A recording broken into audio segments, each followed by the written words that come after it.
Hello students, myself doctor Ashish Srivastava and आज हम discuss करने जा रहे हैं ह्यूमन रिप्रोडक्शन चैप्टर से अपने एक बहुत इम्पॉर्टेंट टॉपिक को, जिसका नाम है मेल रिप्रोडक्टिव सिस्टम। ठीक है ना।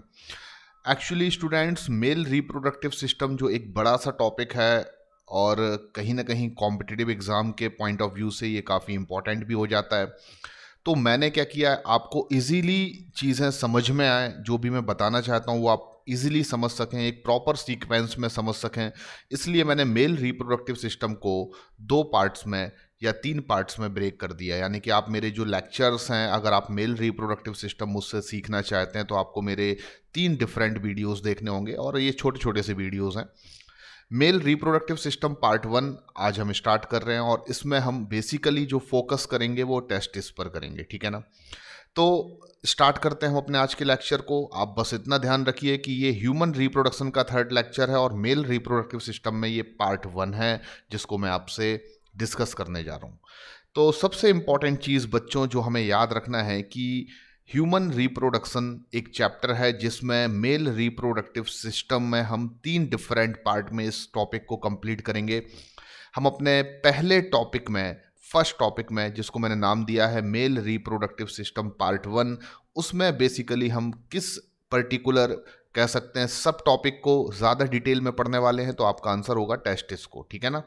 यानी अपने पहले लेक्चर में मैं टेस्टिस को ज़्यादा डिटेल में बता रहा हूँ, देन आने वाले आगे के लेक्चर्स में मैं आपसे डिटेल में डिस्कस करूँगा, यानी human reproduction part 2 and part 3 में about the accessory ducts, accessory glands and external genitalia of male reproductive system. तो सबसे पहले हम इस कंसेप्ट को समझ लेते हैं कि मेल रिप्रोडक्टिव सिस्टम जो है वो एक बड़ा इंपॉर्टेंट टॉपिक है, और इस टॉपिक को अगर आप बहुत केयरफुली और ध्यान से समझ लेते हैं तो आपको आने वाले समय में और भी जो प्रोसेसेस हम पढ़ेंगे लाइक स्पर्मेटोजेनेसिस, तो ये टॉपिक आपको समझना काफ़ी इजी हो जाते हैं। मेल रिप्रोडक्टिव सिस्टम को हम बेसिकली जो देख रहे हैं 4 डिफरेंट पार्ट में स्टडी करने वाले हैं। Number 1 pair of testis, number 2 accessory duct, number 3 accessory glands, number 4 external genitalia. तो सबसे पहले तो आप अपने दिमाग में ये कंसेप्ट क्लियर कर लें कि मेल रिप्रोडक्टिव सिस्टम को हम 4 अलग अलग कैटेगरी में डिवाइड कर देते हैं। पहला हम 1 पेयर ऑफ टेस्टिस, जो कि मेल का प्राइमरी रिप्रोडक्टिव ऑर्गन है, प्राइमरी सेक्स ऑर्गन भी कहा गया है इसको।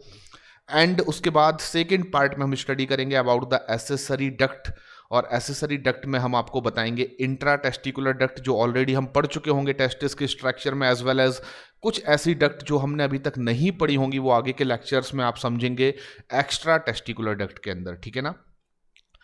3 ऐसी ग्लैंड्स हैं जो मेल रिप्रोडक्टिव सिस्टम में आपको देखने को मिलेंगी, जैसे कि प्रोस्टेट ग्लैंड, जैसे कि सेमाइनल वेसाइकल, और हम बात करें तो वल्वो यूरेथ्रल, और इनको हम स्टडी करेंगे ग्लैंड्स यानी कि 3rd नंबर पार्ट में। एंड 4th नंबर पार्ट में हम डिस्कस करेंगे अबाउट द एक्सटर्नल जेनिटेलिया, जो मेल में पेनिस होता है। ठीक है।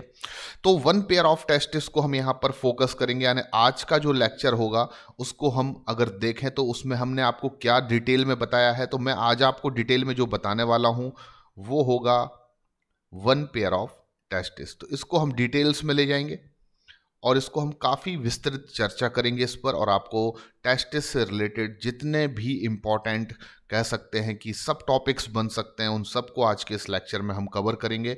मेरा बेसिक फोकस यही है कि आप मेल रिप्रोडक्टिव सिस्टम से आने वाले जितने भी क्वेश्चंस हैं लास्ट ईयर एग्जामिनेशन के, लास्ट नीट एग्ज़ाम के, वो सभी क्वेश्चंस आपसे बनना चाहिए। ठीक है ना। इस बेसिक फोकस के साथ मैं आपको ये लेक्चर प्रोवाइड कर रहा हूँ।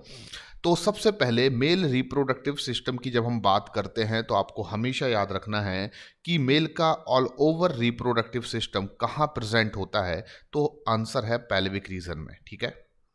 तो all over the reproductive organs of male are present in their pelvic region. और पेल्विक रीजन हम किस रीजन को कहते हैं बेसिकली, तो विलो एब्डोमिन, हमारे एब्डोमिन रीजन के नीचे का जो हिस्सा है उसको हम जनरली पेल्विक रीजन कहते हैं। ठीक है। अब क्योंकि आज के लेक्चर में केवल हमें क्या फोकस करना है, 1 pair of testis, accessory duct, accessory glands और एक्सटर्नल जेनिटेलिया में आगे के लेक्चर्स में आपको डिटेल में बताने वाला हूं। तो आज का जो लेक्चर है वो 1 पेयर ऑफ टेस्टिस पर है।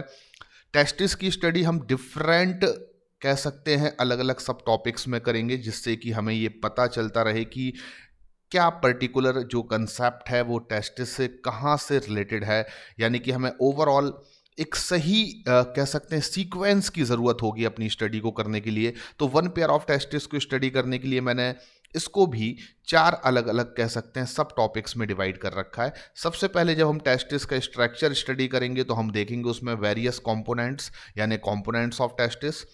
उसके बाद हम internal structure of seminiferous tubules, seminiferous tubules testis का एक इंपॉर्टेंट पार्ट है और यहीं पर स्पर्म का फॉर्मेशन होता है।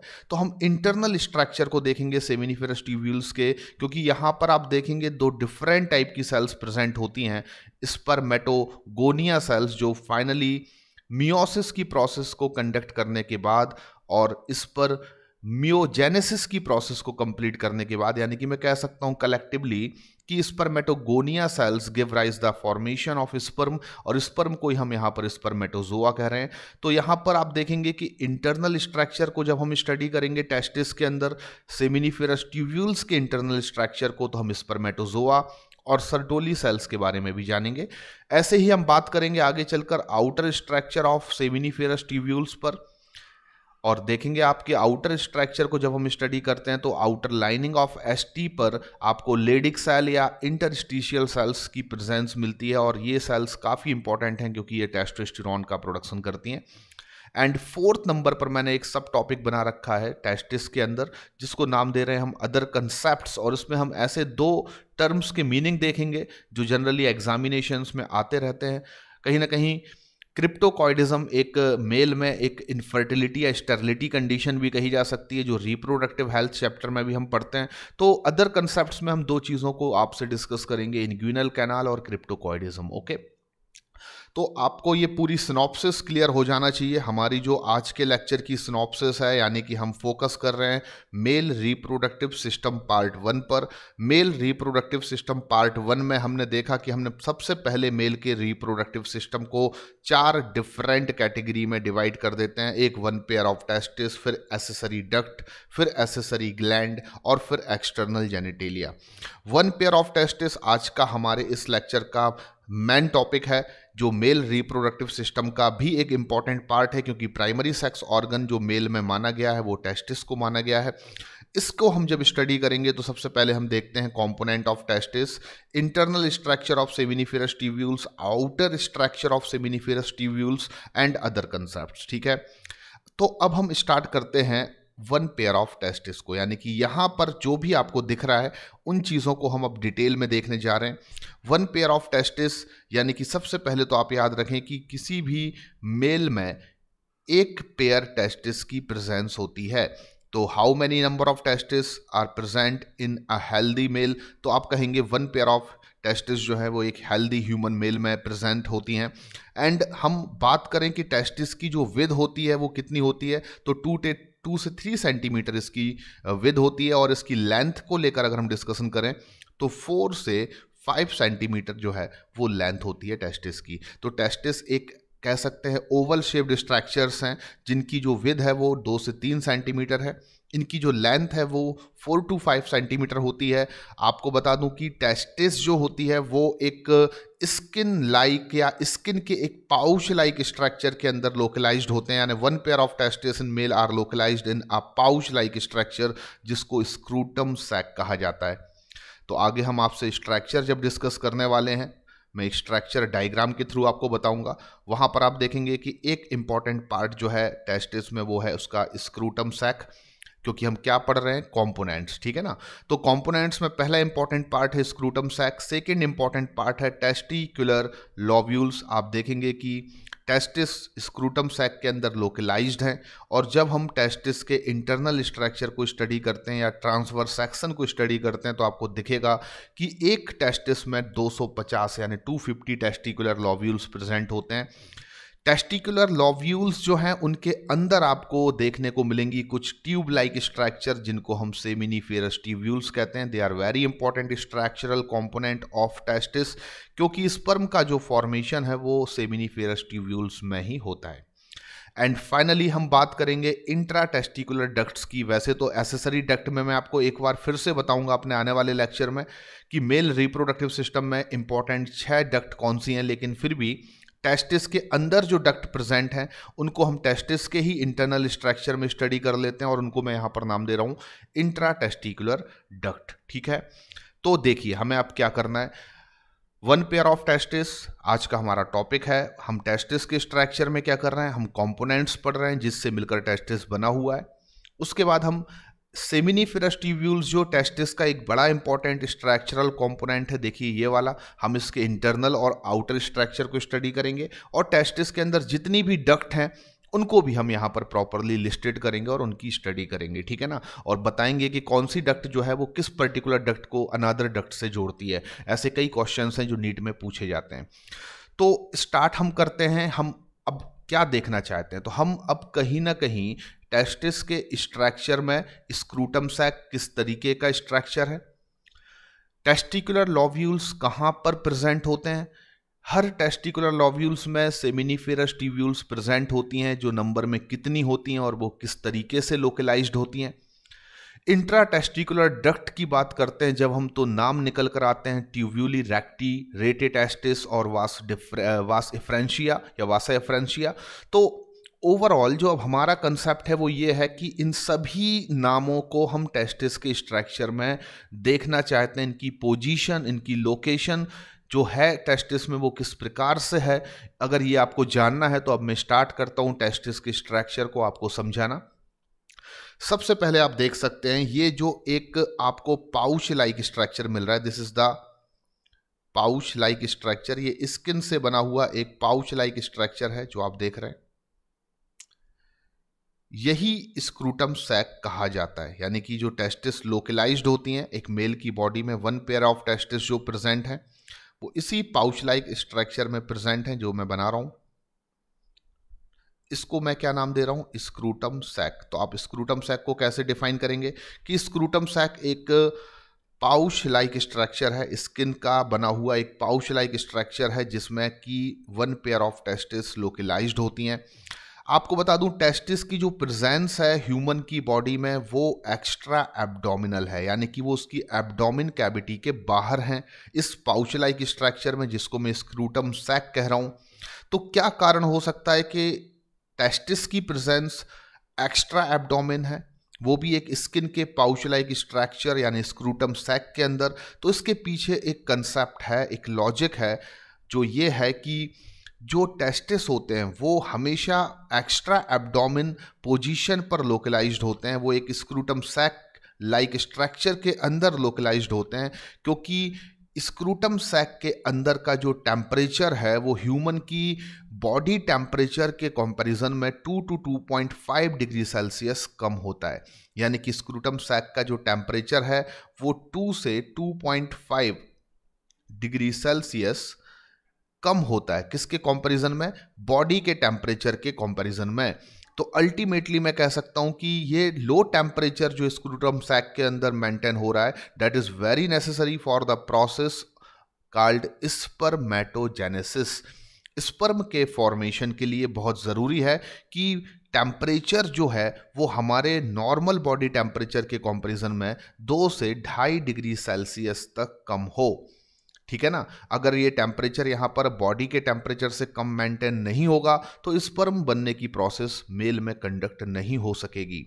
तो अगर आपसे क्वेश्चन पूछा जाता है कभी भी कि स्पर्म के फॉर्मेशन के लिए कितने टेम्परेचर की ज़रूरत होती है, तो आप अप्रॉक्सीमेट एक आइडिया दे सकते हैं 30 से 35 डिग्री सेल्सियस टेम्परेचर की ज़रूरत होती है। एग्जैक्टली आपको आइडिया देना है तो आप 37 डिग्री सेल्सियस से 2 से 2.5 डिग्री सेल्सियस टेम्परेचर कम कर दें, यानी कि 34 या 35 डिग्री सेल्सियस टेम्परेचर जो है ऑप्टिमम तरीके से रिक्वायर्ड होता है स्पर्म के फॉर्मेशन के लिए। तो आप ऐसे ऑप्शन को चूज़ करें जो कि 37 degree Celsius -2 to 2.5 degree Celsius का आंसर हो, यानी कि आप 37 में से 2 से 2.5 डिग्री सेल्सियस को माइनस कर दें और जो भी वैल्यू आपको मिल रही है अप्रॉक्सीमेट 34.5 to 35, आप अप्रॉक्सीमेट इस रिलेटेड वैल्यू वाले ऑप्शन को चूज करें और आपका आंसर सही माना जाएगा। ठीक है ना, तो पहला स्ट्रक्चर यानी पहला पार्ट जो है टेस्टिस के स्ट्रक्चर में वो क्या था, स्क्रूटम सैक। अब आप देख सकते हैं कि स्क्रूटम सैक के अंदर एक डेंस कवरिंग होती है। देखिए ये स्ट्रक्चर आप यहां पर देख रहे हैं, ये तो स्क्रूटम सैक के अंदर जो एक डेंस कवरिंग आप देख रहे हैं, इस डेंस कवरिंग को, जो कि कनेक्टिव टिश्यूज की कवरिंग है, इसको मैं नाम दे सकता हूं, it is the dense covering of testis. यानी कि स्क्रूटम सैक और टेस्टिस के बीच में एक डेंस कवरिंग होती है कनेक्टिव टिश्यूज की, जिसको हम generally dense covering of testis के नाम से जानते हैं। तो मैंने इसको क्या लिख दिया, डेंस कवरिंग ऑफ टेस्टिस। तो स्क्रूटम सैक आपको समझ में आ गया, और उसके बाद आपको क्या समझ में आ गया, डेंस कवरिंग ऑफ टेस्टिस। यानी कि ये एक ऐसी कनेक्टिव टिश्यूज की कवरिंग है जो कि टेस्टिस को प्रोटेक्टेड करती है, और कहीं ना कहीं स्क्रूटम सैक के अंदर लोकलाइज्ड जो टेस्टिस हैं वो स्क्रूटम सैक से अटैच रह सकते हैं with the help of dense covering. तो ये डेंस कवरिंग जो है, इसके बाद हम देखते हैं कि हर एक टेस्टिस के स्ट्रक्चर के अंदर, यानी कि आप एक टेस्टिस को अगर स्टडी कर रहे हैं तो आप देखेंगे एक टेस्टिस के अंदर लगभग 200 से 250 यानी 250 इस तरीके के लॉब्यूल स्ट्रक्चर्स प्रेजेंट होते हैं। तो एक टेस्टिस के अंदर इस तरीके से 250 लॉब्यूलर स्ट्रक्चर्स प्रेजेंट होते हैं, और इनको मैं नाम दे सकता हूं टेस्टिकुलर लॉब्यूल्स। ठीक है ना, तो बिल्कुल कंफ्यूज नहीं होना है। What is the meaning of testicular lobules? तो आप बोलेंगे in each testis 250 testicular lobules are present. और एक टेस्टिस में अगर 250 टेस्टिकुलर लॉब्यूल्स हैं तो ऑब्वियसली मेल के पास 1 पेयर ऑफ टेस्टिस होती हैं, तो ओवरऑल मेल के पास कितने टेस्टिकुलर लॉब्यूल्स हो सकते हैं? तो आप आंसर दे सकते हैं 250 into 2 is equal approximate 500 testicular lobules are present in a healthy male. तो टेस्टिकुलर लॉब्यूल्स जो हैं वो एक लॉब्यूलर स्ट्रक्चर हैं। इनके अंदर आप देखेंगे 1 से 3 सेमिनिफेरस ट्यूब्यूल्स प्रेजेंट होती हैं। तो देखिए, अब ये पॉइंट आपको बहुत ही केयरफुली याद रखना है। जब आप एक टेस्टिस के स्ट्रक्चर को देखेंगे तो उसके अंदर आपको 250 टेस्टिकुलर लॉब्यूल्स मिलेंगे, और ईच टेस्टिकुलर लॉब्यूल्स, प्रत्येक टेस्टिकुलर लॉब्यूल्स में आपको इस तरीके से नंबर्स में बात करूं तो 1 से 3 आपको क्या मिलेंगी, सेमिनिफेरस ट्यूब्यूल्स। तो यहां पर इस तरीके से जो मैं येलो कलर से हाईलाइटेड कर रहा हूं, ये सेमिनिफेरस ट्यूब्यूल्स हैं जो कि टेस्टिकुलर लॉब्यूल्स के अंदर प्रेजेंट होती हैं। तो these are just tubular structure. ये क्या है? ये ट्यूब्यूलर स्ट्रक्चर हैं जो कि टेस्टिकुलर लॉब्यूल्स के अंदर प्रेजेंट है। इनको मैंने नाम दे रखा है सेमिनिफेरस ट्यूब्यूल्स, और इन शॉर्ट इनको कई बार मैं एसटी भी बोल देता हूं। ठीक है ना, तो सेमिनिफेरस ट्यूब्यूल्स जो हैं वो नंबर में 1 से 3 होते हैं एक लॉब्यूल के अंदर। तो अगर मैं कहूं कि एक लॉब्यूल के अंदर आपको 1 से 3 सेमिनिफेरस ट्यूब्यूल्स मिल रहे हैं, तो एक टेस्टिस में टोटल कितने नंबर ऑफ सेमिनिफेरस ट्यूब्यूल्स हो सकते हैं? तो आप 250 का मल्टीप्लिकेशन कर देंगे इंटू 3, तो मैक्सिमम 750 तक आपको सेमिनिफेरस ट्यूब्यूल्स देखने को मिल सकते हैं इन ईच टेस्टिस। ठीक है ना, तो ये चीज भी हमें समझ में आ रही है। अब हम देखेंगे कि एक लॉब्यूल के अंदर 3 सेमिनिफेरस ट्यूब्यूल्स हैं, और जब ये सेमिनिफेरस ट्यूब्यूल्स अपने आपको लॉब्यूल्स के बाहर की ओर ले जाते हैं, यानी कि आप देखेंगे 1 से 3 सेमिनिफेरस जो ट्यूब्यूल्स हैं वो आगे चलकर जब लॉब्यूल के बाहर निकलते हैं तो दे कलेक्टिवली एक साथ वो आपस में क्या हो जाते हैं, ज्वाइन हो जाते हैं, और वो एक कॉमन डक्ट के रूप में बाहर की ओर निकलते हैं। तो मैं कहूंगा कि सभी के सभी सेमिनिफेरस ट्यूब्यूल्स जो एक लॉब्यूल्स के अंदर प्रेजेंट हैं वो बाहर की ओर जब निकलते हैं, लॉब्यूल्स से बाहर जाते हैं, तो एक कह सकते हैं डक्ट से अटैच हो जाते हैं, वो आपस में ज्वाइन होकर एक डक्ट का फॉर्मेशन कर लेते हैं, और हम उस डक्ट को यहां पर नाम दे रहे हैं ट्यूब्यूली रेक्टी। तो ये जो आपको दिख रही है कॉमन डक्ट, इसको मैं क्या नाम दे रहा हूं, ट्यूब्यूली रेक्टी। एक्चुअली ट्यूब्यूली रेक्टी का कंसेप्ट क्या है? तो आप देखेंगे एक लॉब्यूल के अंदर 1 से 3 सेमिनिफेरस ट्यूब्यूल्स प्रेजेंट हैं, एंड सभी सेमिनिफेरस ट्यूब्यूल्स आपस में अपने कह सकते हैं कि सीक्रीशंस को कलेक्टिवली ज्वाइन करके अपने आप को एक कॉमन डक्ट में ओपन होते हैं, और उस कॉमन डक्ट में जिसमें कि सेमिनिफेरस ट्यूब्यूल्स जो एक लॉब्यूल के अंदर हैं ओपन होते हैं, उसको मैं नाम दे रहा हूं ट्यूब्यूली रेक्टी। ठीक है ना, तो जितना भी कह सकते हैं स्पर्म का फॉर्मेशन होता है सेमिनिफेरस ट्यूब्यूल्स के अंदर, यानी कि एक लॉब्यूल के अंदर जितने भी स्पर्म बनते हैं वो कलेक्टिवली एक ट्यूब्यूली रेक्टी के थ्रू आगे की ओर मूव करते हैं। तो आगे के स्ट्रक्चर्स की हम बात करें तो एक टेस्टिस के अंदर मैं कह रहा हूं कि 250 टेस्टिकुलर लोब्यूल्स हो सकते हैं। एक टेस्टिकुलर लोब्यूल्स के अंदर 1 से 3 सेमिनिफेरस ट्यूब्यूल्स हो सकते हैं। एक लोब्यूल के 3 सेमिनिफेरस ट्यूब्यूल्स आपस में ज्वाइन होकर एक कॉमन डक्ट में ओपन होते हैं जिसको ट्यूबुली रेक्टी कहा है। और आगे चलकर एक टेस्टिस की जितनी भी ट्यूबुली रेक्टी होते हैं वो अपने सीक्रेशन को एक कॉमन डक्ट में ओपन कर देते हैं और उस कॉमन डक्ट को मैं यहां पर नाम दे रहा हूं रेटे टेस्टिस। ठीक है ना। तो आप देख सकते हैं यहां पर कि ये स्ट्रक्चर जो आपको दिख रहा है, ये स्ट्रक्चर, ये रेड कलर से जो मैंने बनाया उसको मैं कलर्ड कर रहा हूं, आप बहुत केयरफुली देखें यहां पर। तो ये स्ट्रक्चर जो आपको यहां पर दिख रहा है ये भी एक डक्ट है और इस डक्ट को मैं नाम दे रहा हूं रेटे टेस्टिस। ठीक है ना। तो जितने भी ट्यूब्यूली रेक्टी है वो सभी के सभी एक कॉमन डक्ट में ओपन होते हैं आगे चलकर। एक टेस्टिस के अंदर जितने भी ट्यूब्यूली रेक्टी हैं वो एक कॉमन डक्ट में ओपन होते हैं और उस कॉमन डक्ट को हम यहाँ पर नाम दे रहे हैं रेटे टेस्टिस। ठीक है। तो कभी कंफ्यूज नहीं होना है रेटे टेस्टिस क्या है। तो आप कहेंगे रेटे टेस्टिस एक ऐसी डक्ट है, इंट्रा टेस्टिकुलर डक्ट है, टेस्टिस के अंदर ही प्रेजेंट है इसलिए इसको इंट्रा टेस्टिकुलर डक्ट कह सकते हैं। ये एक ऐसी इंट्रा टेस्टिकुलर डक्ट है जिसमें कि सभी के सभी टेस्टिकुलर लोब्यूल्स में प्रेजेंट सेमिनिफेरस ट्यूब्यूल्स के स्पर्म जो हैं वो यहाँ पर आकर कंसंट्रेटेड होते हैं, यहाँ पर आकर स्टोर्ड होते हैं। तो रेटे टेस्टिस में कहीं ना कहीं आप देखेंगे कि जितने भी कह सकते हैं स्पर्म है, एक्चुअली कंसंट्रेटेड होने का मतलब कि यहाँ पर स्पर्म स्टोर्ड नहीं होंगे परमानेंटली, लेकिन जितना भी टेस्टिस के अंदर स्पर्म का फॉर्मेशन सेमिनिफेरस ट्यूब्यूल्स के अंदर हो रहा है वो सभी स्पर्म जो हैं वो ट्यूब्यूली रेक्टी के थ्रू कहाँ पर एकत्रित कर दिए जाएंगे रेटे टेस्टिस के अंदर। तो यहाँ पर ये मैं नहीं कह सकता हूँ कि रेटे टेस्टिस में स्पर्म कंसंट्रेट या कह सकते हैं स्टोर्ड होते हैं क्योंकि ये मेन फंक्शन एपिडिडाइमिस का है, लेकिन फिर भी जितने भी सेमिनिफेरस ट्यूब्यूल से आने वाले स्पर्म हैं वो ट्यूब्यूली रेक्टी के थ्रू कहाँ चले जाते हैं रेटे टेस्टिस में। तो अब आपसे अगर कोई पूछता है कि ट्यूब्यूली रेक्टी किससे किसको कनेक्ट करती है तो आप आंसर दे सकते हैं कि ट्यूब्यूली रेक्टी जो होती है वो सेमिनिफेरस ट्यूब्यूल को कनेक्ट करती है रेटे टेस्टिस से। तो आप देख सकते हैं, देखिए ये सेमिनिफेरस ट्यूब्यूल्स को कनेक्ट कर रही है किससे, रेटे टेस्टिस से। कौन, ट्यूब्यूली रेक्टी। ठीक है ना। अब देखते हैं रेटे टेस्टिस जो है उससे बहुत सारी छोटी छोटी सी डक्ट निकलती हैं और वो सभी डक्ट जाकर अपने सीक्रीशंस को रिलीज कर देती हैं, या कहा जाए कि रेटे टेस्टिस से निकलने वाली जितनी भी डक्ट हैं, यहां पर देख सकते हैं आप ये जो डक्ट मैं दिखा रहा हूं ये येलो कलर से, तो रेटे टेस्टिस से निकलने वाली जितनी भी डक्ट हैं वो आगे चलकर टेस्टिस के बाहर एक हाईली क्वाइल्ड डक्ट में अपने सीक्रीशंस को ऐड कर देती हैं, या वो एक बाहर की ओर टेस्टिस के बाहर की ओर प्रेजेंट एक हाईली क्वाइल्ड डक्ट में ओपन होती हैं और उस हाईली क्वाइल्ड डक्ट जिसमें कि ये ओपन होती हैं उसको मैं आगे बताऊंगा जिसको एपिडिडाइमिस कहते हैं। पर पहले हम ये जान लें कि जो येलो कलर से मैंने यहाँ पर ये डक्ट बनाई हुई हैं जो रेटे टेस्टिस को एपिडिडाइमिस से जोड़ रही हैं उनका नाम है वासा एफ्रेंशिया। ठीक है ना।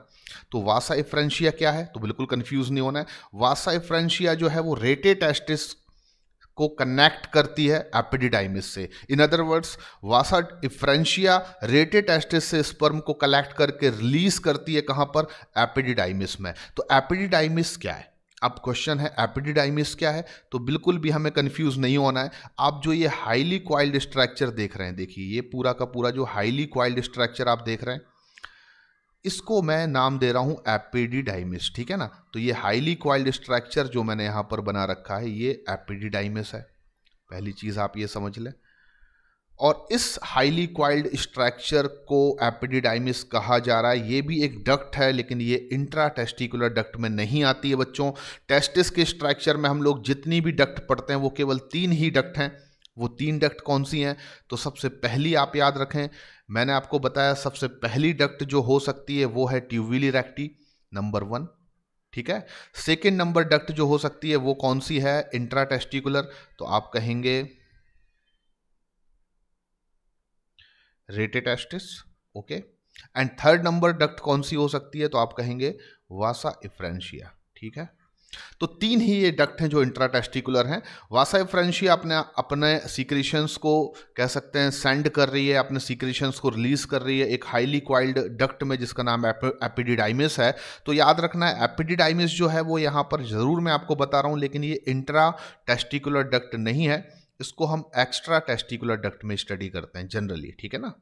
तो ये एक्स्ट्रा टेस्टिकुलर डक्ट है, टेस्टिस के बाहर प्रेजेंट ये स्ट्रक्चर है, इसलिए एपिडिडाइमिस यहाँ पर दिखाई जरूर जा रही है टेस्टिस के स्ट्रक्चर में, लेकिन एपिडिडाइमिस लिटरली क्या है, तो मैं कहूँगा एक एक्स्ट्रा टेस्टिकुलर डक्ट है। ओके, तो अब हम देखेंगे जो एपिडिडाइमिस है उसके भी 3 डिफरेंट रीजन या पोर्शंस होते हैं। एपिडिडाइमिस में भी आप उसको 3 डिफरेंट रीजन में डिवाइड कर सकते हैं। एपिडिडाइमिस का जो ऊपरी हिस्सा होता है, अपर पार्ट, जिसको मैंने यहां पर कलर्ड कर रखा है, ये इतना upward part, upper part of the epididymis को हम कैपट एपिडिडाइमिस कहते हैं। कैपट में CAPUT, कैपट एपिडिडाइमिस। उसके मिडिल पार्ट को हम कॉर्पस एपिडिडाइमिस कहते हैं और इसके लोअर पार्ट को काउडो एपिडिडाइमिस कहते हैं। यानी कि कई बार एग्जामिनेशन में पूछा जाता है कि जो एपिडिडाइमिस है उसमें उसके 3 डिफरेंट जो रीजन हैं वो कौन से होते हैं, तो आपको याद रखना है इसमें 3 डिफरेंट रीजन है। अपर मोस्ट इज कैपट, कैपट में 3rd नंबर लेटर को आप ध्यान से देखें क्या आ रहा है, P आ रहा है। मैं आपको एक ट्रिक बताता हूं यहाँ पर, बहुत ही सिंपल सी ट्रिक है, अगर आपको कंफ्यूजन हो रहा है तो कैपट में P आ रहा है 3rd लेटर, कॉर्पस में R आ रहा है 3rd लेटर और काउडो में U आ रहा है 3rd लेटर, ठीक है ना। तो कैपट, कॉर्पस और काउडो, ये 3 जो हैं वो डिफरेंट रीजन है एपिडिडाइमिस के। इनको हम कैसे याद रख सकते हैं, तो बहुत इजी है इनको याद रखना। आप देख सकते हैं कि पहले कैपट आ रहा है तो उसमें 3rd लेटर P है, फिर कॉर्पस आ रहा है उसमें 3rd नंबर लेटर क्या है R, और फिर काउडो आ रहा है उसमें 3rd नंबर लेटर क्या है U। तो पहले तो हम याद रखें कि एपिडिडाइमिस में 3 रीजन्स होते हैं, एक चीज। अब 3rd नंबर का लेटर जो है अगर वो नाम में P है तो ऑब्वियसली अल्फाबेटिकली P R से पहले आता है, देन P के बाद R आता है एंड सबसे लास्ट में क्या आता है, U।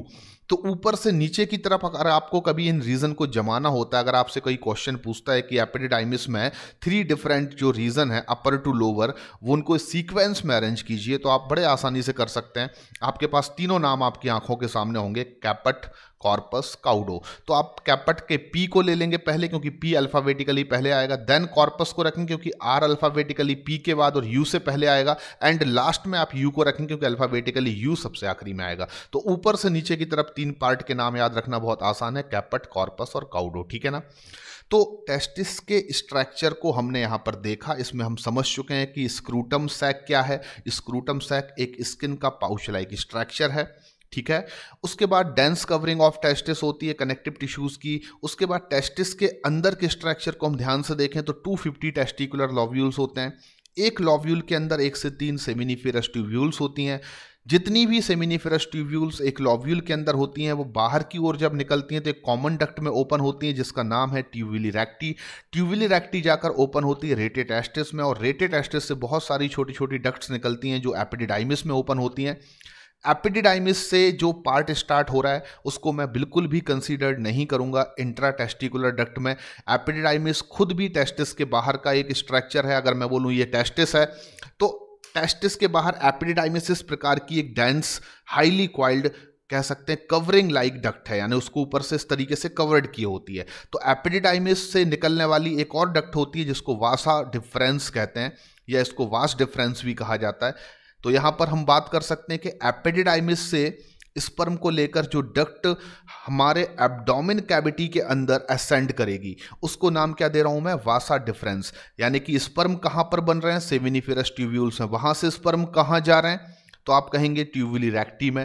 ट्यूबिली रेक्टी से कहां जा रहे हैं, रेटे टेस्टिस में। रेटे टेस्टिस से कहां जा रहे हैं, वासा इफ्रेंशिया में। वासा इफ्रेंशिया से कहां जा रहे हैं, एपिडिडाइमिस में। एपिडिडाइमिस का जो काउडो रीजन है, द काउडो यानी कि लोअर रीजन, तो काउडो रीजन से एक डक्ट होगी जो निकलेगी, यानी कि एपिडिडाइमिस अपने सीक्रेशंस को किस में रिलीज कर देगा, एक अनादर डक्ट में जो कहां से इमर्ज हो रही है, एपिडिडाइमिस के लोअर रीजन से, जिसको काउडो कहते हैं। इसका नाम है वासा डिफरेंस या वास डिफरेंस। वास डिफरेंस क्या करती है, वास डिफरेंस बेसिकली अब जो स्पर्म है उनको एक्स्ट्रा एब्डोमिन कैविटी से, या एक्स्ट्रा एब्डोमिन मतलब कि टेस्टिस से एपिडिडाइमिस से लेकर कहां जाएगी, हमारी एब्डोमिनल कैविटीज में वाया अ कैनाल जिसका नाम है इंग्यूनल कैनाल, ठीक है ना। तो वासा डिफरेंस जो है या वास डिफरेंस जो है वो अब हमारी बॉडी के एब्डोमिन कैविटी में एंटर करेगी और यूरिनरी ब्लैडर के ऊपर से एक कर्व लेते हुए आप देखेंगे वो इजैकुलेटरी डक्ट में अपने आप को कह सकते हैं मर्ज कर देती है, और इजैकुलेटरी डक्ट आगे चलकर यूरेथ्रा से मर्ज हो जाता है। और यूरेथ्रा जो है that is the common passage for the secretion of semen as well as urine, ठीक है ना, इन मेल। तो बेसिकली वास्ट डिफरेंस तक के स्ट्रक्चर को हम यहाँ पर समझ चुके हैं। जब आप टेस्टिस के स्ट्रक्चर को स्टडी करते हैं तो एटलीस्ट इतनी चीज़ें आपको पता होना बहुत ज़रूरी है। तो जितनी भी मैंने आपको यहाँ पर स्ट्रक्चर ऑफ टेस्टिस में बताया है, आप याद रखिए कि स्क्रूटम सैक सबसे पहला structure, scrotum sac. Scrotum sac क्या है? तो ये आउटसाइड द एब्डोमेन कैविटी एक पाउच लाइक स्ट्रक्चर है, ठीक है, इसमें कोई कंफ्यूजन नहीं है आपको। सेकंड चीज मैंने बताई, स्क्रूटम सैक क्या करता है? तो ये मेंटेन करता है लो टेम्परेचर, हमारे बॉडी टेम्परेचर के कंपैरिजन में 2 से 2.5 डिग्री सेल्सियस कम टेम्परेचर को मेंटेन करता है। क्यों करता है? बिकॉज कि low temperature is very necessary for spermatogenesis, ये हम जानते हैं। एंड आपको एक चीज और बता देता हूं कि जो टेस्टिस है उसका डेवलपमेंट अगर हम बात करें तो मेल फीटस में हमेशा एब्डोमिनल कैविटी में होता है। यानी कि जब फीटस का हम कह सकते हैं फीमेल बॉडी के अंदर, मदर की यूट्रस में जब मेल फीटस का डेवलपमेंट चल रहा होता है तो 7वें महीने में एक्चुअली में टेस्टिस अपने डेवलपमेंट को कंप्लीट करने के बाद डिसेंड होती हैं स्क्रूटल सैक में with the presence of testosterone hormone. मेरे कहने का मतलब बहुत सिंपल है कि एक मेल फीटस के अंदर टेस्टिस बनती कहां पर है? उसके एब्डोमेन कैविटी में, पेट के अंदर बनती हैं। और फिर जब 7वें महीने में वो फीटस की कह सकते हैं एज हो जाती है, 7 मंथ ऑफ फीटस जो होता है, तो आप देखेंगे 7th मंथ में जो टेस्टिस हैं वो डिसेंड करती हैं एक कैनाल के थ्रू, जिसको इंग्विनल कैनाल कहते हैं, और एब्डोमेन कैविटी से खिसक कर वो टेस्टिस जो है वो स्क्रूटल सैक में आकर लोकलाइज्ड हो जाती हैं। तो यहाँ पर 2 इंपॉर्टेंट चीज़ें आपको याद रखना है। एक मैच्योर मेल में या आफ्टर 7 मंथ में बात करूं कि एक बच्चे में 7वें महीने के बाद जब टेस्टिस डिसेंड होकर स्क्रूटल सैक में आ चुकी होंगी, तब आप देखेंगे कि वास्ट डिफरेंस जो है एक्स्ट्रा टेस्टिकुलर डक्ट वो इंग्विनल कैनाल से कहाँ जारी होगी? एब्डोमिनल कैविटी में। लेकिन अगर हम बात करें कि टेस्टिस 7th मंथ में जब डिसेंड होती हैं, यानी कि खिसक कर स्क्रूटम सैक में आती हैं, तो वो भी किस कैनाल के थ्रू आती हैं? Inguinal canal. तो inguinal canal is a very important structure जो अटैच करता है एक्स्ट्रा एब्डोमिनल स्ट्रक्चर यानी टेस्टिस को एब्डोमिनल कैविटी से, और वास्ट डिफरेंस जो है वो इसी कैनाल के अंदर से निकलकर एब्डोमेन रीजन में प्रवेश करती है या एंटर करती है, ठीक है ना।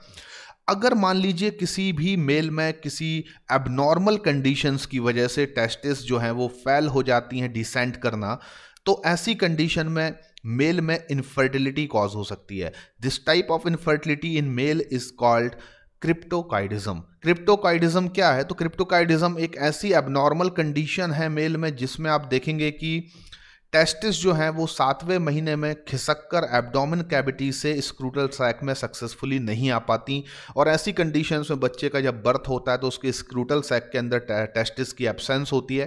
एक्चुअली टेस्टिस कहाँ लोकलाइज्ड हो जाती हैं? एब्डोमिनल कैविटी में, और वहाँ पर स्पर्म का फॉर्मेशन हो नहीं सकता है क्योंकि वहाँ पर बॉडी का टेम्परेचर 37 है, और 37 डिग्री सेल्सियस टेम्परेचर ज़्यादा है क्योंकि स्पर्म के फॉर्मेशन के लिए बॉडी के टेम्परेचर के कंपैरिजन में 2 से 2.5 डिग्री सेल्सियस टेम्परेचर कम चाहिए होता है। तो क्रिप्टोकाइडिज्म जो है वो मेल में एक प्रकार की इनफर्टिलिटी है, ठीक है ना। अब मैं आपको इंग्विनल कैनाल, जो मैंने कई बार नाम लिया अपने आज के लेक्चर में, उसको थोड़ा सा आपको समझाने की कोशिश करता हूं। देखिए आप, ये इंग्विनल कैनाल है जिसको मैं येलो कलर से हाईलाइटेड करने वाला हूं, ये इंग्विनल कैनाल है। ये इंग्विनल कैनाल जो देख रहे हैं आप, इसके अंदर से आप देख रहे हैं, देखिए ये पूरा का पूरा स्ट्रक्चर क्या है? टेस्टिस। इसको मैं क्या कह रहा हूं? टेस्टिस, ठीक है, एक चीज हो गई। अब टेस्टिस से बाहर एक क्वाइल्ड स्ट्रक्चर है जिसको मैं क्या बोल रहा हूं? एपिडिडाइमिस। तो ये मैंने क्या बना दिया? एपिडिडाइमिस, ठीक है। 2 चीजें आपको समझ में आ गई। अब आप देखेंगे एपिडिडाइमिस से एक डक्ट निकलती है, यानी काउडो रीजन जो है एपिडाइमिस का, वहां से एक डक्ट निकलती है जिसको हम वास्ट डिफरेंस कहते हैं, और ये डक्ट इस तरीके से एक्स्ट्रा एब्डोमिनल रीजन से एब्डोमिनल रीजन में प्रवेश कर जाती है वाया इंग्विनल कैनाल। तो देखिए आप, ये इंग्विनल कैनाल है येलो कलर से जो मैंने बनाई थी, उसके अंदर से इस तरीके से वास्ट डिफरेंस जो होती है वो एब्डोमेन रीजन में क्या कर जाती है? प्रवेश। तो inguinal canal is very useful structure in male anatomy, क्योंकि आप देखेंगे कि इंग्विनल कैनाल से ही वास्ट डिफरेंस असेंड करती है एब्डोमेन कैविटी में, एंड 7 मंथ में आप देखेंगे कि जो फीटस होता है मेल फीटस में टेस्टिस एब्डोमिनल कैविटी से डिसेंड कर स्क्रूटल सैक में भी इसी कैनाल के माध्यम से आते हैं। आप एक कंडीशन को यहां पर कंसीडर करें कि इंग्विनल हर्निया, ये एक बीमारी है इंग्विनल हर्निया। इसका बेसिक कंसेप्ट क्या होता है? तो देखिए, मेल के पास जो इंग्विनल कैनाल होती है, this is the inguinal canal, इसको आप देख सकते हैं। अगर किसी मेल में इंग्विनल कैनाल के अंदर स्मॉल इंटेस्टाइन जो है वो किसी भी तरीके से फंस जाए, यानी इंग्विनल कैनाल के अंदर अगर स्मॉल इंटेस्टाइन जो है वो इसमें आकर किसी भी तरीके से फंस जाती है और स्मॉल इंटेस्टाइन जो है वो इंग्विनल कैनाल के थ्रू स्क्रूटल सैक में प्रवेश कर जाती है, तो ऐसी कंडीशन में एक बड़ी पेनफुल कंडीशन मेल में देखने को मिलती है, उसी को हम क्या बोलते हैं? Inguinal hernia. तो what is the concept of inguinal hernia? तो अगर किसी मेल में स्मॉल इंटेस्टाइन इंग्विनल कैनाल में फंस जाए या इंग्विनल कैनाल से निकलकर उसके स्क्रूटल सैक तक आ जाए, ऐसा होना नहीं चाहिए नॉर्मल कंडीशन में, तो जो एक पेनफुल कंडीशन बनती है उसको इंग्विनल हर्निया कहते हैं। और फिर डॉक्टर सर्जिकली इंग्विनल कैनाल में से इंटेस्टाइन को निकालते हैं और एक मैश लाइक स्ट्रक्चर का यूज़ करते हैं ताकि अगेन लाइफ में स्मॉल इंटेस्टाइन इंग्विनल कैनाल में ना फंसे। तो एक मैश लाइक स्ट्रक्चर को वहाँ पर वो सर्जरी करके फिक्स्ड कर देते हैं और इस तरीके से इस बीमारी का ट्रीटमेंट किया जाता है, ठीक है ना। तो स्क्रूटम सैक के बारे में आपको समझ में आ गया था। टेस्टिकुलर लॉब्यूल्स भी मैंने आपको बता दिया, आप चाहें तो स्क्रीनशॉट ले सकते हैं मेरे इस वीडियो का। टेस्टिकुलर लॉब्यूल्स में जो आपको याद रखना है वो ये कि आपको बहुत सारे कंपार्टमेंट मिलेंगे देखने के लिए टेस्टिस के अंदर, जिनको हम टेस्टिकुलर लॉब्यूल्स कह रहे हैं। इनके नंबर कितने होते हैं पर टेस्टिस? जैसे कि मैंने आपको बताया 250। एंड अगर मैं बात करूं कि पर टेस्टिस 250 टेस्टिकुलर लॉब्यूल्स होते हैं और एक टेस्टिकुलर लॉब्यूल्स के अंदर सेमिनिफेरस ट्यूब्यूल्स के नंबर कितने होते हैं? तो आपने देखा 1 से 3 एक लॉब्यूल के अंदर है।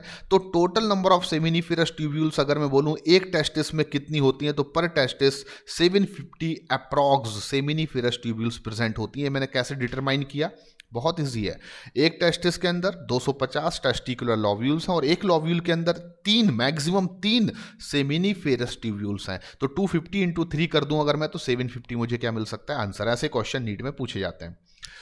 अब मैं आपको बता दूं इंट्रा टेस्टिकुलर डक्ट क्या है भाई। तो पहले हमने बता दिया कि सेमिनिफेरस ट्यूब्यूल्स जो होती हैं वो आगे चलकर ओपन होती हैं एक डक्ट में जिसको ट्यूबुली रेक्टी बोलते हैं, जो टेस्टिस के अंदर है, इसलिए इसको इंट्रा टेस्टिकुलर कंसीडर किया जाएगा।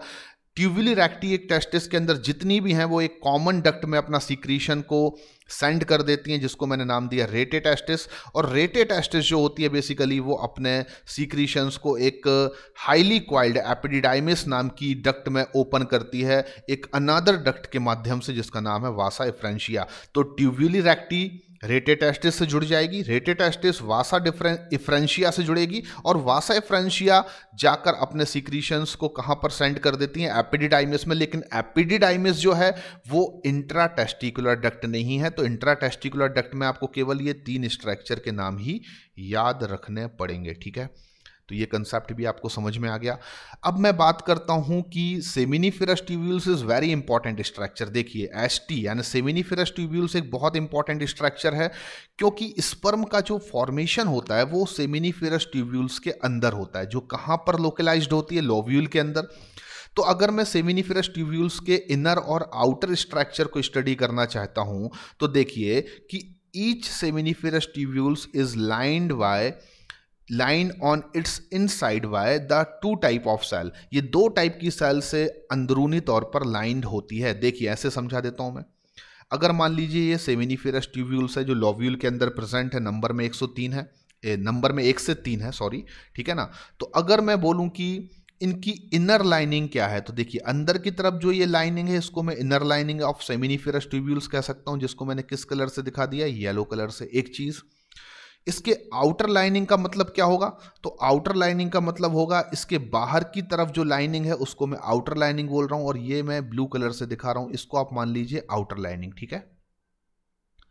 तो सेमिनिफेरस ट्यूब्यूल्स की इनर लाइनिंग और आउटर लाइनिंग की जब हम बात करते हैं तो इसकी इनर लाइनिंग पर आपको 2 डिफरेंट टाइप की सेल्स देखने को मिल जाएंगी। यानी कि inner lining of the seminiferous tubules में आपको 2 डिफरेंट वैरायटी की सेल्स देखने को मिल सकती हैं, ठीक है ना।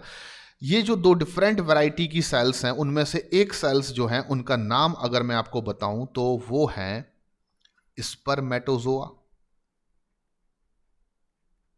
ठीक है।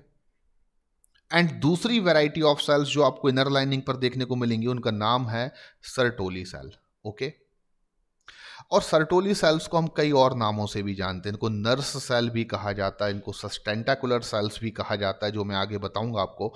तो इनर लाइनिंग पर सेमिनिफेरस ट्यूब्यूल्स की दो डिफरेंट टाइप्स की सेल्स प्रेजेंट होती हैं, स्पर्मेटोजोआ और सर्टोली सेल्स। ठीक है, अब स्पर्मेटोजोआ क्या है तो आपको बिल्कुल घबराने की जरूरत नहीं है। स्पर्मेटोजोआ बिल्कुल नॉर्मल हमारी बॉडी में जैसे डिप्लॉइड सेल्स होती हैं वैसी ही ये सेल्स हैं, पर ये क्योंकि सेमिनिफेरस ट्यूब्यूल्स की इनर लाइनिंग पर प्रेजेंट हैं, ऑब्वियसली ये डिप्लॉइड सेल्स हैं जैसे हमारी बाकी बॉडी की सेल्स होती हैं, पर इनकी खासियत ये है कि ये वो सेल्स हैं मेल के अंदर जो कि मियोसिस में पार्टिसिपेट करती हैं। यानी कि स्पर्मेटोजोआ जो है वो ऐसी डिप्लॉइड सेल्स हैं जो inner lining of seminiferous tubules पर प्रेजेंट हैं, and they give rise the formation of sperm, क्योंकि इनसे ही आगे चलकर मियोसिस कंप्लीट होने के बाद स्पर्म का फॉर्मेशन होगा, इसलिए इनका नाम रख दिया गया spermatozoa. Okay, and Sertoli cells क्या है तो मैं बताऊं आपको कि सर्टोली सेल्स भी इनर लाइनिंग पर प्रेजेंट होती हैं, और ये सेल्स जो हैं उनके बहुत सारे फंक्शन हैं। अगर मेल रिप्रोडक्टिव सिस्टम में मैं बात करूं तो इनके बहुत सारे फंक्शन हैं, लेकिन तब कह सकते हैं मोस्ट प्रिंसिपल फंक्शन जो इनका है वो ये है कि ये स्पर्म जब बन जाते हैं, मैच्योर स्पर्मेटोजोआ जो बन जाते हैं, उनको ये न्यूट्रिशन या नरिशमेंट प्रोवाइड करती हैं। तो सेमिनिफेरस ट्यूब्यूल्स के अंदर जैसे ही मैच्योर स्पर्म का फॉर्मेशन होता है, वो स्पर्म नरिशमेंट जो है वो ऑब्टेन करते हैं from the Sertoli cell. This is the principal function of Sertoli cells. But आगे मैं आपको बताऊंगा कि सर्टोली सेल्स के और भी कई फंक्शंस हैं जो मैं थोड़ी सी देर में आपसे डिस्कस करने वाला हूं। आउटर लाइनिंग की जो हम बात कर रहे हैं, तो आउटर लाइनिंग पर भी एक स्पेसिफिक सेल की प्रेजेंस आपको देखने को मिलेगी, जो मैं ये पर्पल कलर से बना रहा हूं। आप सेमिनिफेरस ट्यूब्यूल्स की आउटर लाइनिंग की जब बात करते हैं तो यहां पर आपको हाईली स्पेसिफिक एक सेल देखने को मिलती है, उन सेल को हम लेडिक सेल बोलते हैं। इन सेल्स को हम क्या बोलते हैं? LEYDIG। तो लेडिंग सेल्स जो हैं वो बड़ी इंपॉर्टेंट सेल्स हैं, क्योंकि लेडिंग सेल्स के और भी इंपॉर्टेंट नाम हैं जो आप याद रख सकते हैं। इनको जनरली इंटरस्टिशियल सेल्स भी कहा जाता है। लेडिंग सेल्स का एक और नाम है इंटरस्टिशियल सेल। जैसे सर्टोली सेल्स के मैंने दो और नाम भी बताया आपको, नर्स सेल भी कहते हैं, ठीक है ना, इनको इसके अलावा सस्टेंटाकुलर सेल्स भी कहते हैं। ऐसे लेडिंग सेल्स को इंटरस्टिशियल सेल्स भी कहा जाता है, जो आगे मैं आपको बताऊंगा। तो लेडिंग सेल्स क्यों इंपॉर्टेंट हैं? तो पहली चीज तो Leydig cells outer lining of seminiferous tubules पर प्रेजेंट होती हैं, और दे आर वेरी इंपॉर्टेंट क्योंकि यही वो सेल्स हैं जो मेल के प्रिंसिपल हार्मोन को बनाती हैं, प्रिंसिपल सेक्स हार्मोन को बनाती हैं, जिसको हम टेस्टोस्टेरोन कहते हैं। ठीक है ना, तो टेस्टोस्टेरोन या एंड्रोजन का प्रोडक्शन करने वाली जो सेल्स हैं वो लेडिंग सेल्स हैं। तो चलिए हम समरी को देख लेते हैं जल्दी से। तो सेमिनिफेरस ट्यूब्यूल्स की इनर लाइनिंग पर आपको दो सेल्स देखने को मिल रही हैं। पहली सेल्स जिनका मैंने नाम क्या बताया आपको? स्पर्मेटोगोनिया। ठीक है ना, पहली सेल्स स्पर्मेटोगोनिया। ये कैसी सेल्स हैं? ये डिप्लॉइड सेल्स हैं। यही सेल्स क्या करती हैं? स्पर्मेटिड का फॉर्मेशन करती हैं। स्पर्मेटिड एक्चुअली इमैच्योर स्पर्म को कहा जाता है जो हैप्लॉइड होते हैं, पर इमैच्योर स्पर्म में कुछ ट्रांसफॉर्मेशन और कुछ डिफरेंशिएशन की प्रोसेस होती है जो हम स्पर्मेटोजेनेसिस में पढ़ेंगे। और आपको पता चलेगा कि मियोसिस कंप्लीट होने के बाद स्पर्मेटोगोनिया से बनने वाली सेल स्पर्मेटिड हैं, लेकिन स्पर्मेटिड इमैच्योर स्पर्म है एक्चुअली में, जिनमें कुछ डिफरेंशिएशन और ट्रांसफॉर्मेशन होते हैं, और देन फाइनली जो स्पर्म बनते हैं मैच्योर, उनको हम स्पर्मेटोजोआ या स्पर्म कहते हैं। तो स्पर्मेटोजेनेसिस एक प्रोसेस है। स्पर्मेटोजेनेसिस एक प्रोसेस है जिसमें क्या होता है? जिसमें स्पर्मेटोगोनिया सेल से फाइनली मैच्योर स्पर्म तक बनने की प्रोसेस को हम कलेक्टिवली बोलते हैं। यानी कि स्पर्मेटोजेनेसिस एक ऐसी प्रोसेस है जिसमें स्पर्मेटोगोनिया सेल्स जो हैं वो फाइनली मैच्योर स्पर्म का क्या करती हैं? फॉर्मेशन। जब आप डिटेल्स में स्पर्मेटोजेनेसिस को पढ़ेंगे तो आपको पता चलेगा ये एक बड़ी कॉम्प्लिकेटेड प्रोसेस है, जिसमें सबसे पहले स्पर्मेटोगोनिया सेल प्राइमरी स्पर्मेटोसाइट्स बनाएंगी, और इस स्टेप को हम लोग स्पर्मेटोसाइटोजेनेसिस कहेंगे। Then primary spermatocyte meiosis 1 complete करेगा और सेकेंडरी स्पर्मेटोसाइट बनाएगा। सेकेंडरी स्पर्मेटोसाइट्स जो बनेंगे वो मियोसिस 2 कंप्लीट करके स्पर्मेटिड बनाते हैं, और स्पर्मेटिड से मैच्योर स्पर्म बनने की प्रोसेस जो है पर्टिकुलर, वो स्पर्मियोजेनेसिस है। तो मैं कह सकता हूं कि अभी फिलहाल हमें यह सीखना है कि स्पर्मेटोजेनेसिस और स्पर्मियोजेनेसिस क्या एक ही चीज है? तो नहीं, ऐसा बिल्कुल नहीं है। स्पर्मेटोजेनेसिस एक कलेक्टिव प्रोसेस है स्पर्मेटोगोनिया से स्पर्म बनने की। फिलहाल आप इतना जान लें। जबकि केवल स्पर्मेटिड से स्पर्मेटोजोआ यानी कि मैच्योर स्पर्म जो मियोसिस से बनते हैं उनसे मैच्योर स्पर्म बनने की प्रोसेस को, एक पर्टिकुलर स्टेप को हम यहां पर क्या कह रहे हैं, spermiogenesis. That means spermiogenesis is the part of spermatogenesis. Spermiogenesis spermatogenesis का एक हिस्सा है, पार्ट है, ठीक है ना। दूसरी जो सेल्स आपको इनर लाइनिंग पर दिखती हैं वो सस्टेंटाकुलर नर्व सेल या सर्टोली सेल्स के नाम से जानी जाती हैं। इनका मैंने आपको बताया प्रिंसिपल फंक्शन क्या है, नरिशमेंट टू स्पर्म। ये स्पर्म को क्या करती हैं, न्यूट्रिशन प्रोवाइड करती हैं, पर उसके अलावा ये एक हार्मोन को भी बनाती हैं जिसको इनहिबिन कहते हैं। जब मैं आपको अपने आने वाले लेक्चर्स में मेल हार्मोनल कंट्रोल को समझाऊंगा तो मैं इनहिबिन के फंक्शन को डिटेल में बताऊंगा, लेकिन फिलहाल आप इतना समझ लें कि ऐसा नहीं है कि टेस्टोस्टेरोन ही एक लौता हार्मोन है मेल रिप्रोडक्टिव सिस्टम का। उसके अलावा भी बहुत सारे हार्मोन्स हैं जो मेल रिप्रोडक्टिव सिस्टम को सपोर्ट करते हैं। उनमें से एक हार्मोन है इनहिबिन जो सर्टोली सेल्स बनाती हैं। जो कौन सी सेल्स बनाती हैं बच्चों, सर्टोली सेल्स बनाती हैं। और ये सर्टोली सेल्स जो हैं, यहाँ पर ए को मैं ओ कर रहा हूँ, सर्टोली सेल्स बनाती है। और सर्टोली सेल्स से बनने वाला इनहिबिन जो है वो क्या करता है, एफएसएच की ओवर एक्टिविटी को चेक करता है। अगर एफएसएच का लेवल ज़्यादा है तो वो एफएसएच के प्रोडक्शन को रोक देता है from the anterior pituitary gland, ठीक है ना। तो फिलहाल आप याद रखें कि इनहिबिन का प्रोडक्शन कौन करती हैं, सर्टोली सेल्स। उसके अलावा एक और फंक्शन भी है सर्टोली सेल्स का कि ये एक ऐसे प्रोटीन को भी सिंथेसाइज करती हैं जिसको हम एंड्रोजन बाइंडिंग प्रोटीन कहते हैं। Androgen binding protein is not hormone. ये एक ऐसा प्रोटीन है जो हार्मोन एंड्रोजन को बाइंड करने का काम करता है। तो वी नो वेल कि लेडिंग सेल की प्रेजेंस कहाँ पर है, आउटर लाइनिंग पर है, जो हमने पहले आपको बता दी है। लेडिंग सेल्स कहाँ पर हैं भाई, तो ये आपको आउटर लाइनिंग पर दिखने वाली हैं। और ये किसको बनाती हैं, अभी मैंने बताया टेस्टोस्टेरोन को। तो वो टेस्टोस्टेरोन को बाइंड करने का काम कौन कर रहा है, एंड्रोजन बाइंडिंग प्रोटीन। और उसको बनाने वाली सेल्स कौन सी हैं, जो इनर लाइनिंग पर प्रेजेंट है, सर्टोली सेल्स, ठीक है ना। तो आउटर लाइनिंग और इनर लाइनिंग में से इनर लाइनिंग को आप बहुत अच्छे से समझ चुके हैं। आउटर लाइनिंग की मैं बात करूं तो मैंने जैसा आपको बताया कि आउटर लाइनिंग पर सेमिनिफेरस ट्यूब्यूल्स के एक ही सेल प्रेजेंट होती है, लेडिंग सेल, और इनका एक नाम भी है। और इंटरस्टिशियल सेल्स, इनका जो फंक्शन है मेनली वो है टेस्टोस्टेरोन या एंड्रोजन हार्मोन को प्रोड्यूस करना, ठीक है बच्चों। तो कभी भी क्वेश्चन पूछा जाता है कि मेल में टेस्टोस्टेरोन का प्रोडक्शन में से कौन सी सेल्स करती हैं, तो आपको कभी कंफ्यूज नहीं होना, आपको आंसर देना है लेडिंग सेल्स। और लेडिंग सेल्स के दूसरा नाम क्या है, इंटरस्टिशियल सेल्स। जो क्या फंक्शन परफॉर्म कर रही हैं, तो ये टेस्टोस्टेरोन को प्रोड्यूस कर रही हैं। और टेस्टोस्टेरोन का दूसरा नाम क्या है, एंड्रोजन, ठीक है ना। तो कहीं ना कहीं एंड्रोजन काफ़ी इंपॉर्टेंट मेल हार्मोन है, क्योंकि आप आगे चलकर देखेंगे कि यही हार्मोन स्पर्मेटोजेनेसिस की प्रोसेस के लिए सबसे इंपॉर्टेंट है। और एंड्रोजन या टेस्टोस्टेरोन हार्मोन की प्रेजेंस में ही स्पर्मेटोजेनेसिस की प्रोसेस जो है वो कंडक्ट होती है, ठीक है। अब आपको एक एक्स्ट्रा ऑर्डिनरी चीज़ मैं बताने वाला हूं, वो ये है कि सर्टोली सेल्स कहाँ पर हैं, तो आप कहेंगे इनर लाइनिंग पर, ठीक है।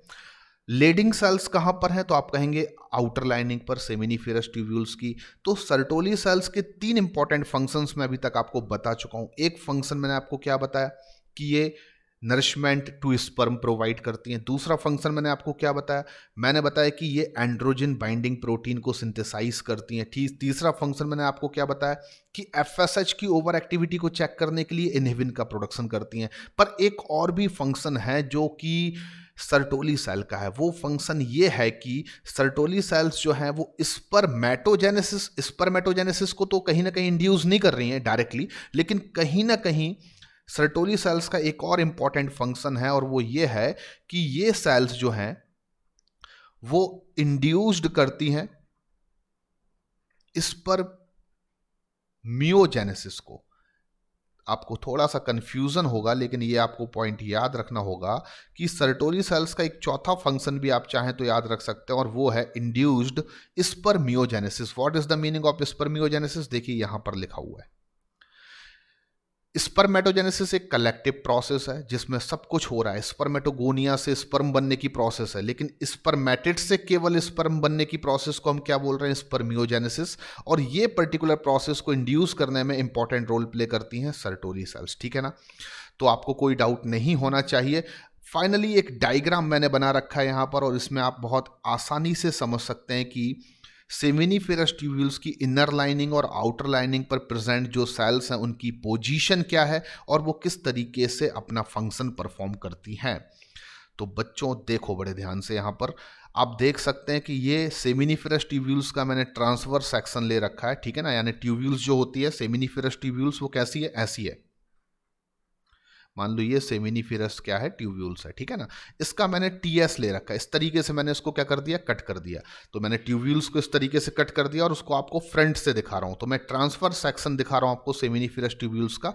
इस ट्रांसफर सेक्शन में आप अगर ध्यान से देखें तो आपको जो इनर लाइनिंग पर सेल्स दिख रही हैं, देखिए ये वाली सेल्स जो इनर लाइनिंग पर आपको सेल्स दिख रही हैं, इनको मैं क्या नाम दे रहा हूं, स्पर्मेटोगोनियम, ठीक है ना। स्पर्मेटोगोनियम क्या है, इनर लाइनिंग पर प्रेजेंट सेल्स हैं। यही सेल्स किसका फॉर्मेशन करेंगी, फाइनली मैच्योर स्पर्म का। देखिए ये जो टेल पार्ट के साथ आपको फ्लैजिलेटेड स्पर्म दिख रहे हैं, ये स्पर्मेटोजोआ या मैच्योर स्पर्म है। तो फाइनली स्पर्मेटोगोनिया से ही किनका फॉर्मेशन होगा, स्पर्म का। वो पूरी प्रोसेस क्या है, स्पर्मेटोजेनेसिस है, ठीक है। एक चीज अब आप देखेंगे कि स्पर्मेटोगोनिया सेल्स के बीच बीच में आपको कुछ सर्टोली सेल्स भी देखने को मिल रही है। इनर लाइनिंग पर आपको कुछ अनादर सेल्स भी देखने को मिल रही हैं, ये वाली, इनको मैं क्या कह रहा हूं, सर्टोली सेल्स, ठीक है ना। तो सर्टोली सेल्स का फंक्शन क्या है, मैंने बोला 4 फंक्शन है सर्टोली सेल्स के। वैसे एक ही फंक्शन आपको देखने को मिलेगा एनसीईआरटी में, लेकिन मैं आपको बता रहा हूं इनके 4 फंक्शन है। नंबर 1 कि स्पर्म जब बन जाएंगे तो देखिए यहां पर वो नरिशमेंट प्रोवाइड करेंगी, स्पर्म को न्यूट्रिशन प्रोवाइड करेंगी। ये एक इनहिबिन नाम का हार्मोन प्रोड्यूस करेंगी जो मेल में एफएसएच की ओवर एक्टिविटी को चेक करेगा। उसके अलावा ये एंड्रोजन बाइंडिंग प्रोटीन का सीक्रीशन करेंगी जो एंड्रोजन हार्मोन को इंटरनली बाइंड करने का काम करेगा।